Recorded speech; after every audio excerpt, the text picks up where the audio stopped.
Hello, bachcho. Let's read this question. The question says, what happens when CCl4 is treated with AgNO3 solution? Option first, NO2 will be evolved. Option second, a white precipitate of AgCl will form. Option third is CCl4 will dissolve in AgNO3 solution. And option fourth is nothing will happen.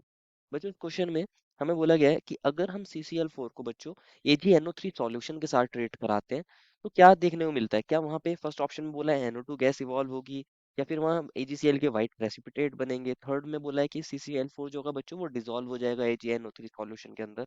And fourth में बोला है बच्चों nothing will happen, कि कुछ भी नहीं होगा। तो फर्स्ट ऑफ ऑल बात करते हैं बच्चों इस क्वेश्चन के की कॉन्सेप्ट के बारे में। किसके बारे में बच्चों? इस क्वेश्चन के की कॉन्सेप्ट के बारे में। एंड की कॉन्सेप्ट क्या होगा बच्चों? की concept is nature nature of nature of CCl4, nature of CCl4 and AgNO3, nature of CCl4 and AgNO3 solution. Basically कि अगर आपको देखना है कि CCl4 और AgNO3 सॉल्यूशन के बीच में रिएक्शन किस तरीके से होगी या होगी भी या नहीं होगी और क्या प्रोडक्ट्स बन सकते हैं, तो बेसिकली आपको नेचर पता होना चाहिए CCl4 का और AgNO3 सॉल्यूशन का। तभी आप बता पाओगे कि इस तरीके से रिएक्शन होगी बेसिकली। और अगर हम नेचर की बात कर रहे हैं तो इसके अंदर भी हम किसकी बात कर रहे हैं? बेसिकली इनकी हम पोलैरिटीज को चेक करेंगे किस टाइप के मॉलिक्यूल होता है CCl4 और AgNO3 सॉल्यूशन में क्या देखने को मिलता है।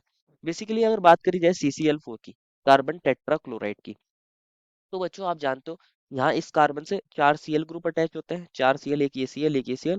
एक Cl को हमने ऐसे दिखाया, ये अबव द प्लेन होगा क्योंकि कार्बन की हाइब्रिडाइजेशन टेट्राहेड्रल होती है ना, तो इस तरीके से दिखाया। और एक ये इस तरीके से हमने डैश में दिखाया, ये बिलो द प्लेन है, ये बिलो द प्लेन है। तो बच्चों आप जानते हो कि जो क्लोरीन एटम होता है ये कार्बन से ज्यादा इलेक्ट्रोनेगेटिव होता है। तो ये क्या काम करता है, इसके ऊपर डेल्टा नेगेटिव चार्ज आ जाता है और यहाँ कार्बन के ऊपर डेल्टा पॉजिटिव चार्ज। ये कार्बन से इलेक्ट्रॉन विड्रॉ कर रहा होगा। तो अगर यहाँ हम डाइपोल मूवमेंट देखते हैं या फिर डाइपोल को डिफाइन करना चाहते हो, आप जानते हो पॉजिटिव से इलेक्ट्रोनेगेटिव की तरफ होता है डाइपोल मूवमेंट का डायरेक्शन, तो ये इस तरीके से आता है, इस तरीके से होता है। सिमिलरली यहाँ पे इस क्लोरीन के ऊपर भी डेल्टा नेगेटिव, इसी तरह इन क्लोरीन के ऊपर भी डेल्टा नेगेटिव नेगेटिव चार्ज। तो यहाँ इस तरीके से देखने को मिलेगा एक डाइपोल मूवमेंट का वेक्टर। एक इस तरीके से देखने को मिलता है बच्चों, और एक यहाँ पर एक इस तरीके से ऐसे देखने को मिलता है। ओवरऑल कैसा होता है मॉलिक्यूल, अगर ओवरऑल बात करें तो मान लीजिए हम इस Cl और इस वाले Cl की बात करते हैं, तो इनका तो दोनों का जो नेट होता है वो इधर की तरफ लगता है। और ये वाला जो Cl था बच्चों और ये वाला जो Cl था, इन दोनों का नेट जो डाइपोल मूवमेंट का डायरेक्शन है वो इधर की तरफ होता है। तो ये एक दूसरे को क्या कर देते हैं, कैंसिल कर देते हैं, और नेट डाइपोल मूवमेंट जो होता है बच्चों CCl4 का नेट डाइपोल मूवमेंट, ये होता है इसका जीरो। कितना होता है? जीरो। जिसकी वजह से ये जो मॉलिक्यूल होता है कैसा होता है?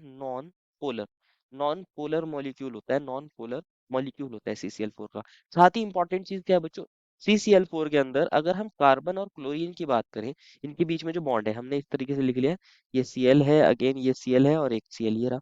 तो होता क्या है, यहाँ कार्बन का एक इलेक्ट्रॉन और Cl का एक इलेक्ट्रॉन, ये आपस में शेयरिंग से बनते हैं बॉन्ड।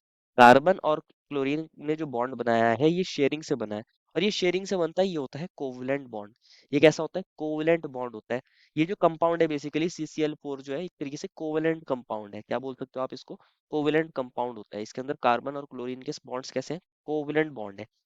तो आप अगर हम बात करें अब AgNO3 सॉल्यूशन की, तो AgNO3 सॉल्यूशन के अंदर क्या होता है बच्चों? AgNO3 सॉल्यूशन के अंदर Ag प्लस प्रेजेंट होते हैं बच्चों, Ag प्लस आयंस प्रेजेंट होते हैं और साथ में NO3 नेगेटिव आयंस प्रेजेंट होते हैं।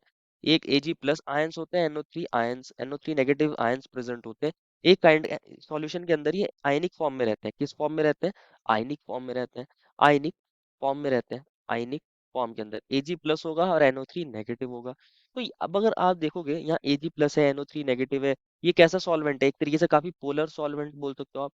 ये हाईली पोलर होगा, यहाँ पे आयंस फॉर्म हो रहे हैं ना, आयंस फॉर्म हो रहे हैं। और फर्स्ट वाले केस के अंदर क्या था बच्चों? कोवलेंट बॉन्ड था। तो यहाँ पर क्या होता है, ये जो CCl4 है बच्चों, इनके बीच में ये जो कोवलेंट बॉन्ड होता है ये स्ट्रांग होता है। आप जानते हो बच्चों, like dissolve like, covalent compound ionic solution के अंदर डिसॉल्व नहीं होगा।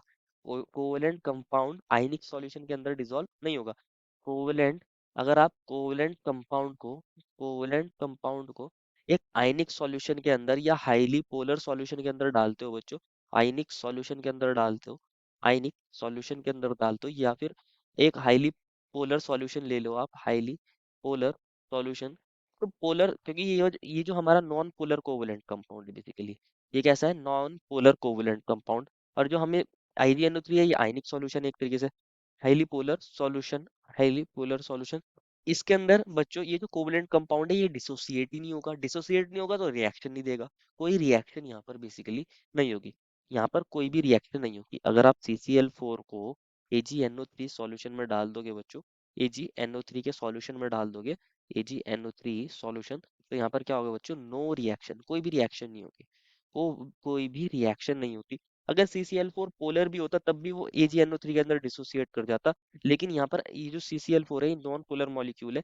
इनफैक्ट यहाँ पर ये जो CCl का बॉन्ड है ये काफी स्ट्रांग है, तो ये यहाँ पर AgNO3 के अंदर डिसोसिएट नहीं होता, डिसोसिएट नहीं होता यहाँ पर, ना तो कोई NO2 गैस निकलती है क्योंकि कोई रिएक्शन ही नहीं हो रही, ना ही यहाँ व्हाइट प्रेसिपिटेट बनते हैं AgCl के। ये सेकंड ऑप्शन भी गलत हो जाएगा। प्रेसिपिटेट तो जब बनते हैं ना व्हाइट प्रेसिपिटेट, अगर AgNO3 से Ag प्लस और CCl4 में से Cl नेगेटिव की फॉर्म में निकलता और इसके साथ अटैक करता Cl नेगेटिव Ag प्लस के साथ, तभी तो AgCl के प्रेसिपिटेट बनते हैं, लेकिन ऐसा कुछ होता ही नहीं क्योंकि वो बॉन्ड स्ट्रांग है, ब्रेक ही नहीं होता। लिखा है थर्ड ऑप्शन में CCl4 will dissolve in AgNO3, बिल्कुल ये वाली बात गलत है। अगर आप AgNO3 के सॉल्यूशन के अंदर CCl4 को डाल दोगे तो वो उसके अंदर क्या होगा बच्चों, डिसॉल्व नहीं होगा, क्योंकि वो नॉन पोलर है। कैसा है बच्चों, नॉन पोलर कोवेलेंट कंपाउंड है, नॉन पोलर कोवेलेंट कंपाउंड है। और AgNO3 सॉल्यूशन कैसा था बच्चों, एक पोलर सॉल्यूशन था, एक आयनिक सॉल्यूशन देखा था बच्चों हमने बेसिकली, तो यहाँ पर ये इसके साथ रिएक्ट ही नहीं करता, तो थर्ड ऑप्शन भी बच्चों गलत हो जाएगा। एंड फोर्थ में बोला है नथिंग विल हैपन, ये वाली स्टेटमेंट बिल्कुल करेक्ट है। Therefore final answer is option number 4। I hope you understood it well and best of luck.